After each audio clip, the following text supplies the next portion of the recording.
حكاية حكاية البطلة ديال الحكاية اليوم هي نبيلة تزادت سنة 1997 وسط واحد الأسرة فقيرة، وكانت هي الأمل الوحيد ديال والديها باش تقرا وتعاون الأسرة ديالها ملي تكبر. خصوصا خوتها الكبار كانوا خرجوا من المدرسة من الابتدائي.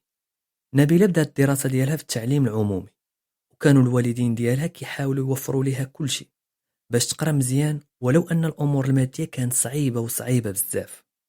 نبيلة كملت سنوات الابتدائي بنتائج مزيانة، وطلعت الإعدادي اللي كان إنجاز كبير بالنسبة لوالديها اللي عمرهم شافوا واحد من ولادهم فات الابتدائي. العام الأول في الإعدادي نبيلة كانت كتلقى صعوبات كبيرة مع خوتها الكبار اللي كانوا كيفرضوا عليها تلبس كيف ما بغاو، وكيمنعوها أنها تدوي مع الدراري ولو داخل المدرسة. نبيلة نجحت في العامين الأولى في الإعدادي، وفي العام الثالث اللي هو التاسع نبيلة غادي تبدا تدخل في مشاكل كبيرة مع خوتها الكبار، وما غاديش تقدر تقنع والديها باش يتدخلوا ويلقاو لها حل، لحقاش خوتها الكبار كيتحكموا حتى في والديها.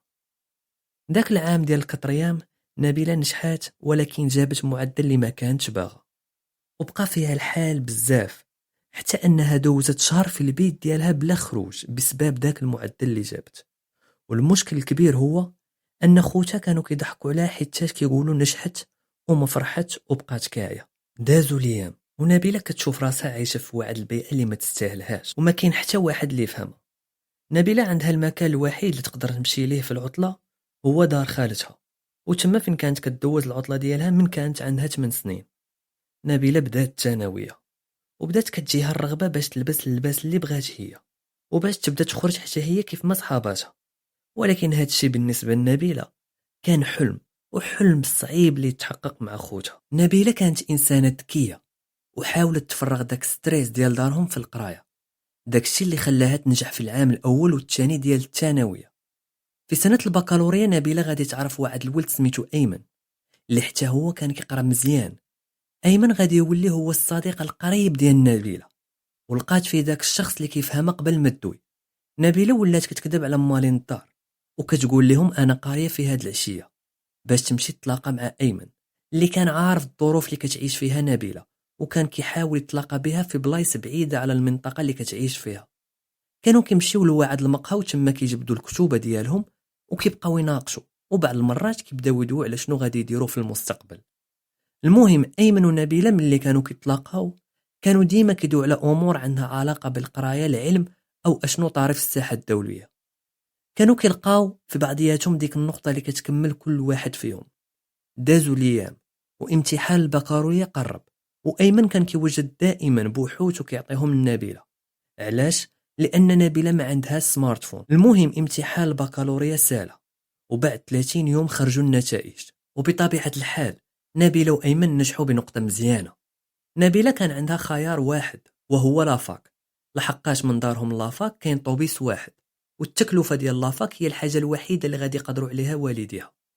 المهم نبيلة قالت لأيمن راه الحل الوحيد بالنسبة لها وهو لافاك. أيمن في ديك الوقت كان معول أنه يكمل القراية ديالو برا البلاد، وكان قالها النبيلة.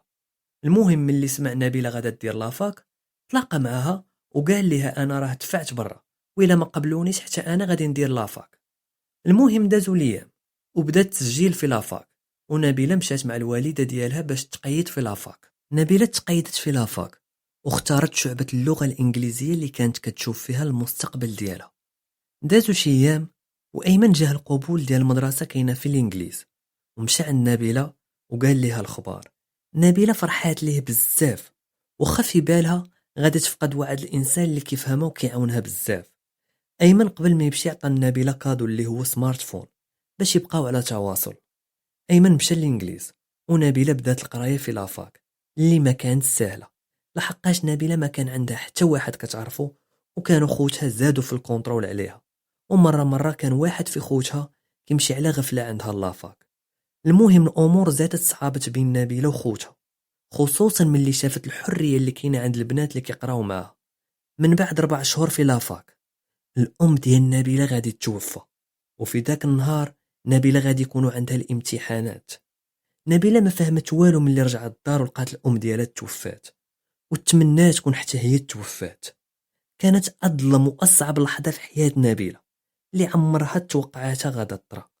من بعد اسبوع على وفاه الام ديالها ما قدرت تخرج من الدار، وكان الشخص الوحيد اللي كيصبرها وينسيها شويه هو ايمن اللي كان كيدوي معاها في التليفون. من بعد 10 ايام على وفاه الام ديال نبيلة، وعد نهار كانت في الدار بوحدها وكانت كدوي مع ايمن في التليفون. واحد من خوتها دخل على غفله وحصلها كدوي في التليفون بلا هضره بلا زياده. خوها دفعها وخدا ليها التليفون، ضربوا مع الحيط حتى تقسم على جوج وبقى كيسب فيها على الجهد. الحاله ديال نبيلة من بعد ملي شافت التليفون تهرس كانت حاله لا يرثى لها. حالتها كانت صعيبه بزاف، ما قدرش تستوعب الامر، ما عرفت اش دير. كان البكا والدموع هو الحل الوحيد اللي عند نبيلة. من بعد 20 يوم في الدار، نبيلة كانت كتعيش في الكآبة وتمنات تكون توفات في بلاصة ماماها. من بعد شهرين مع المعاناة النفسية، نبيلة غادا ترجع لافاك وغادي تحاول تخرج داك الضغط والحزن اللي عندها لداخل في القراية ديالها. أيمن من آخر مرة دوا مع نبيلة حاول جميع الحلول باش يتواصل معها، ولكن ما قدرش، خصوصا أن نبيلة ما عندها حتى صاحبتها. مع مرور الوقت أيمن حاول يركز على قرايته، خصوصا أن والديه دافعين بزاف ديال الفلوس باش يمشي للإنجليز. دازو ليام ونبيلة كملات العام الأول في لافاك، وكانت ديما كتمشي لواعد السيبير حدا لافاك باش تحاول تدوي مع أيمن، ولكن مع الأسف أيمن ما كانش كيجاوب وما عرفات السبب علاش. الصراحة هو أن أيمن كان تعرف في ذاك الوقت على واحد البنت من الإنجليز، وكانت كتقول ليه ما تبقاش تدوي مع نبيلة. المهم نبيلة ركزات على قرايتها وجا العام الثاني في لافاك. نبيلة كانت مرة كتسخف بسبب العيا والضغط ديال القراية وديال الشقة ديال الدار، خصوصا ملي توفات ماماها الله يرحمها. نبيلة صبرات وكملت العام الثاني في لافاك، ولو الظروف كانت صعيبة وما يقدرش الواحد يعيش فيها حتى عيشة عادية. عاد زيد الشقة ديال الدار والقراية في لافاك وسط ظروف مادية واجتماعية قاصحة ديال بصح. العام الثالث في لافاك والظروف ما تغيرتش، بالعكس زادت خيابت، ونبيلة بنفس الطموح والصبر عايشة. في واحد النهار نبيلة كانت في السيبر باش دير فوتوكوبي لشي وراق ديال لافاك، وهي تشوف واحد البنت لابسة كسوة زوينة وشافت في وجهها الابتسامة والآمال. نبيلة زعمت وسولت البنت، قالت لها واش هاد اللبسة ديال شي خدمة؟ البنت جاوباتها وقالت لها هاد اللبسة ديال كابين كرو، مضيفة الطيران مع شركة إماراتية. نبيلة قالت لها كيفاش دفعتي؟ البنت قالت لها خاصك تدفعي في بيسي ولا تشوفي مع مول السيبر. في ديك اللحظة نبيلة دوات مع مول السيبر وقال لها يمكن لي ندفع لك دابا، خاصك غير السيفي. قالت ليه راه ما عنديش. قال لها يمكن لي نصوبو لك دابا، راه غير 10 دراهم. نبيلة عندها غير 5 دراهم وخاصها تفطر بها، وحشمت من مول السيبر باش تقول ليه غير 5 دراهم عافاك. المهم خرجت من السيبر وبدات غادا راجعة لافاك وكتفكر في حياتها كي غادا والظروف اللي دازوا عليها. نبيلة وقفت وقتلات الحشمة اللي فيها ورجعت عند مول السيبر وقالت ليه ممكن تصايب لي السيفي غير ب5 دراهم الله يرحم الوالدين. مول السيبر ضحك وقال لها علاش ما قلتيهاش ليا في الاول. المهم السيد صايب ليها السيفي وفي رقم الهاتف عطاتو رقم ديال خالتها. من بعد 5 ايام نبيلة قنعات الاب ديالها باش تمشي تشوف خالتها. ملي مشات عند خالتها عاودت لها كاع الظروف الصعيبه اللي كدوز منها. خالتها بقات فيها نبيلة على الجد وقالت لها نبيلة راه الحاجه الوحيده اللي محتاجك تعاونيني فيها وهي انني دفعت واحد الخدمه، وإلا تقبلت ما تقوليهاش لخوتي والوالد ديالي. نبيلة كانت كتمشي مرة للسيبر باش تشوف واش جاوبوا هذيك الشركة الإماراتية ولا مازال، وبالفعل من بعد 10 أيام لقات بأن الشركة جاوبوها وكتبوا ليها تجي دوز الانترفيو. من بعد يومين نبيلة مشات عند خالتها مع باباها، وخالتها قالت للوالد ديالها غير سير وخلي نبيلة معايا، راه محتاجاها تعاوني. المهم داك الشيء اللي طرا، نبيلة طلبت خالتها باش توفر ليها شي لبسة كلاس باش تمشي تدوز بها الانترفيو. خالتها وفرات ليها ديك اللبسة ووفرت لها اي حاجة بغاتها. نبيلة توكلت على الله ومشات دوز الانترفيو اللي كان باللغة الإنجليزية، ونبيلة ما شاء الله كدوي بالونجلي مزيان. نبيلة دارت في بالها صورة ماماها وعلى قبلها خاصها تنجح في هاد الخدمة. داك الشيء اللي طرا، الناس اللي كانوا كيدوزوا نبيلة الانترفيو عجباتهم بزاف، حتى انهم في داك اللحظة قالوا لها راك تقبلتي 100% وغادي نعيطوا لك من بعد. المهم نبيلة فرحات ونسات كاع المشاكل اللي دازت منهم واللي باقا فيهم. مشات عند خالتها وعنقاتها وقالت لها راه قبلوني. خالتها بالفرحة بكات وتفكرت ختها اللي ماتت. خالتها قالت ليها شوفي دابا غادي تبقاي معايا حتى يعيطوا لك وانا غادي ندوي مع باباك باش يخليك معايا. خالة نبيلة مشات تسلفت وشرات ليها سمارت فون وعطاتها شي بركة ديال الفلوس وقالت لها هادو خزنيهم باش تشري اي حاجة قبل ما تمشي. نبيلة فرحت بزاف وسلمت على خالتها وقالت لها هادشي عمرني نساهلك. المهم من بعد سيمانة الخدمة عيطوا نبيلة وقالوا لها خاصها توجد شي اوراق ديال الطبيب والتحليلات. نبيلة مشات قادت كاع المسائل بديك البركة اللي عطاتها خالتها وصيفطت الخدمة كاع داكشي اللي بغاو. من بعد هادشي نبيلة رجعت للدار وواحد في خوتها قال لها علاش ما بقيتيش كتمشي لافاك. جاوباتو بانهم عندهم عطلة باش يوجدوا الامتحانات. المهم في ديك اللحظة نبيلة ما بقاتش كتفكر في لافاك وعرفت بان المستقبل ديالها كاين في الامارات. دازت 20 يوم حتى جاتها المكالمة الذهبية الجولدن كول كيف ما كيسميوها. دواو معاها الخدمة وقالوا لها راه وجدنا لك التذكرة باش تجي الامارات تبداي الخدمة. نبيلة فرحت وبكات بزاف حتى تبغات ماماها تكون معاها في ديك اللحظة الزوينة، ولكن القدر هو هذا. نبيلة عيطت لخالتها وفرحاتها بزاف. خالتها قالت ليها بانها خاصها تجي لعندها باش توجد وتمشي من تما. داكشي اللي طرا الوالد ديال نبيلة مشى معاها لعند خالتها وتما خالتها تكلفت وشرحت الاب ديال نبيلة بان بنته راه لقات خدمة في الامارات مع شركة عالمية وماشي اي وحده تقدر تلقى هاد الخدمة. وقالت ليه راه المستوى التعليمي والثقافي اللي عند بنته هو اللي خلى هاد الناس ديال الخدمة يختاروها من وسط الالاف ديال البشر.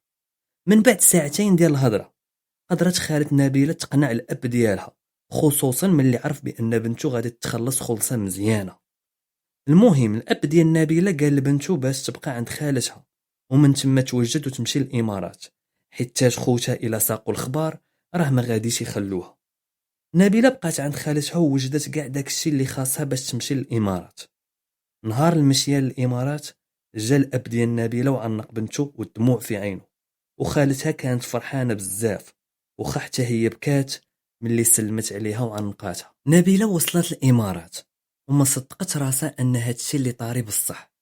حتى دازت 20 يوم وعاد نبيلة بدات كتاكد باللي انها جات الامارات وخدامه مع الشركه اللي كتعتبر من احسن الشركات في العالم. نبيلة دوزت شهرين ونص ديال التكوين والتحضير باش تبدا الخدمه كمضيفه الطيران.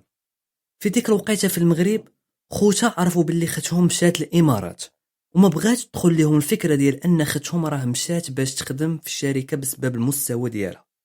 لحقاش خوتها كيامنوا بفكره واحده وهي ان الدريه الا مشات الامارات راه غادي تخدم عاهره ولا في شي حاجه ديال الدعاره. المهم تفكير خراوي.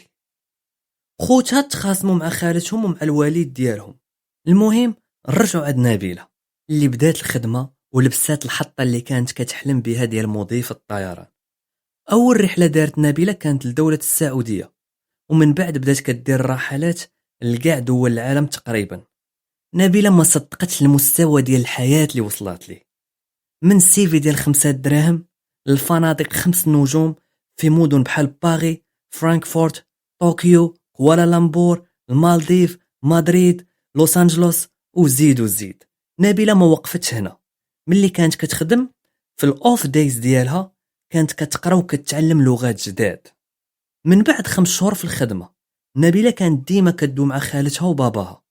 ملي سالات الشهر الخامس صيفطت لخالتها شي بركه ديال الفلوس اللي تقدر تعيش بها 6 شهور وصيفطت لباباها شي بركه حتى هو. الاب ديالها ملي وصلوه دوك فلوس ما فهم والو لانه عمرو شد في يديه بحال ديك البركه. خوتها ساقوا الخبار وبداو كيقولوا الاب ديالهم الا عيطت نبيلة دوزها لينا. المهم خوت نبيلة بداو كيبدلوا الفكره من راسهم وعرفوا ختهم راه خدامه خدمه بسبب قرايتها والمجهودات اللي كانت كدير. من بعد 10 شهور ديال الخدمه نبيلة ديما كانت في التواصل مع خالتها والوالد ديالها وخوتها، ولكن كان ديما واحد الشخص في بالها وكان خاص غير الوقت باش تبدا تقلب عليه.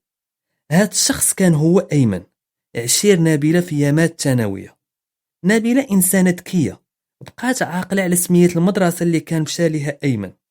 واحد النهار نبيلة كانت في لندن، وكانت عندها 30 ساعة تقدر تخرج فيها في لندن قبل ما تبدا الخدمة. في ديك 30 ساعة نبيلة قلبت على ديك المدرسة، ومن السهر ديالها لقاتها قريبة البلاصة اللي كاينة فيها. مشات عندهم وسولت على أيمن، قالوا ليها راه خدا الدبلوم عام هذا تقريبا. سولاتهم على رقم التليفون ديالو، ولكن رفضوا يعطيوها رقم التليفون. نبيلة إنسانة متمكنة باللغة الإنجليزية وعندها حلاوة لسان. مشات عند مدير ديك المدرسة وعودات ليه القصة ديالها وديال أيمن بالديتاي. مدير ديال المدرسة تفهم الأمر وعطاها النمرة ديال أيمن. نبيلة عيطت لأيمن المرة الأولى وما جاوبهاش، والمرة الثانية دوا معاها. أيمن غير سمع صوتها قال ليها نبيلة هادي جاوباتو بياس. جاوبها بهاد العبارة: راه ما يمكنش، صورتك ديما في بالي هاد اليامات. المهم بداو كيهضروا، ونبيلة قالت ليه واش انت دابا في المغرب؟ قال ليها لا انا في الامارات. نبيلة تصدمت، وبكثرة الصدمة ضحكات. قالت لي اش كدير تما؟ قال ليها راه ملي خديت الدبلوم دفعت لواحد الشركة في الانجليز وقبلوني وصيفطوني الامارات، لحقاش عندهم بيرو هنا وكان خاصهم شي واحد اللي كيدوي بالعربية والانجليزية. نبيلة جاوباتو قالت لي هادشي راه غريب بزاف وصدفة عجيبة. قال ليها علاش؟ قالت لي راه حتى انا في الامارات خدامة مع شركة اماراتية مضيفة طيران وساكنة وعايشة في دبي. ايمن فرح على الجهد وخا ما بينت الفرحة ديالو في التليفون. المهم في ديك المكالمة سالاوها بانهم غادي يتلاقاو في دبي ملي نبيلة ترجع من لندن. ايمن فرح بزاف لانه كان عرف بزاف البنات، وحتى وحده ما لقى فيها داكشي اللي كان شاف في نبيلة، وكان كيدوز واحد الفترة صعيبة في الامارات. داكشي علاش فرح بزاف ملي عرف نبيلة ساكنة قريبة ليه. نبيلة رجعات لدبي وتلاقات مع ايمن، وداكشي داز يا سلام، دواو بزاف وعودات ليه كاع المشاكل اللي طراو ليها.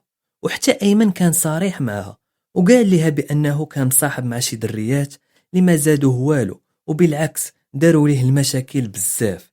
بكثرة فرحة ايمن قال نبيلة راه عمرني تلاقيت بشي وحده بحالك، وما يمكنش هاد المره ما نبداوش علاقه، خصوصا كنعرفوا على بعضياتنا بزاف الحويجات.